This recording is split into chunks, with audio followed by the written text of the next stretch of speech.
The member from Northumberland, Quinte West. Well, thank you, Speaker. Speaker, my question is to the Minister of Environment and Climate Change.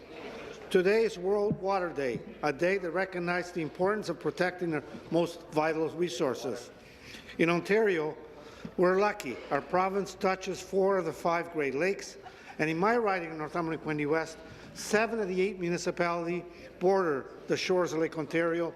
The majority of them relying on this resource for their drinking water.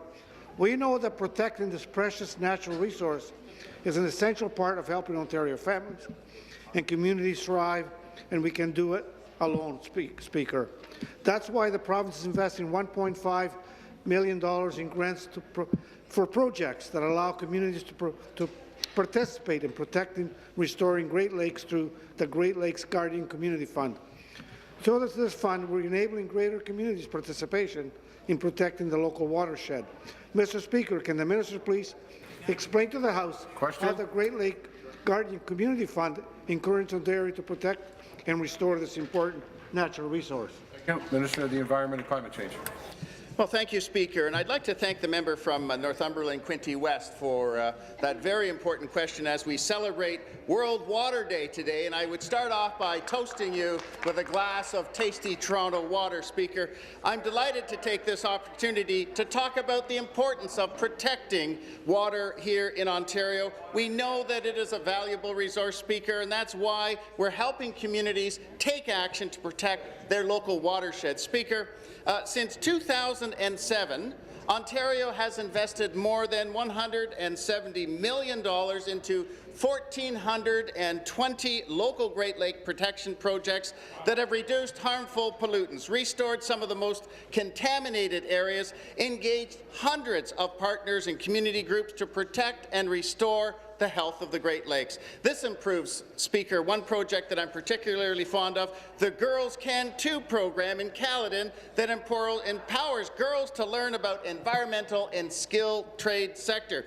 Through these programs, Speaker, we're helping Ontarians take action in their communities, promote efforts to clean and protect the Great Lakes. Thank you, Speaker. Thank you. Supplementary. Well, thank you, Speaker, and thank you to the Minister for that answer. Speaker, we know how important it is to keep our environment healthy and safe for Ontarians. That's why we're investing in protecting our Great Lakes.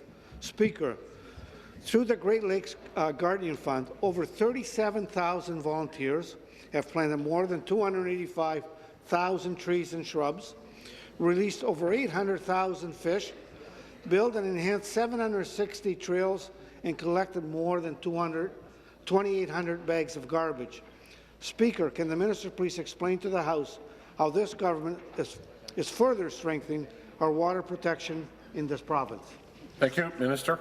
Well, thank you, Speaker, and I'd be delighted to, and I thank the member from Northumberland, Quinte West, again for that important question. You know, the government has taken significant actions to increase water protection for the health of Ontarians and for the overall environment. A few of the things we're doing, Speaker, we've updated standards to further protect our drinking water.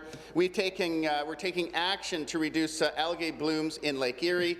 We're introducing and have introduced stricter requirements for bottled water permits, and we're strengthening water testing requirements in schools, Speaker.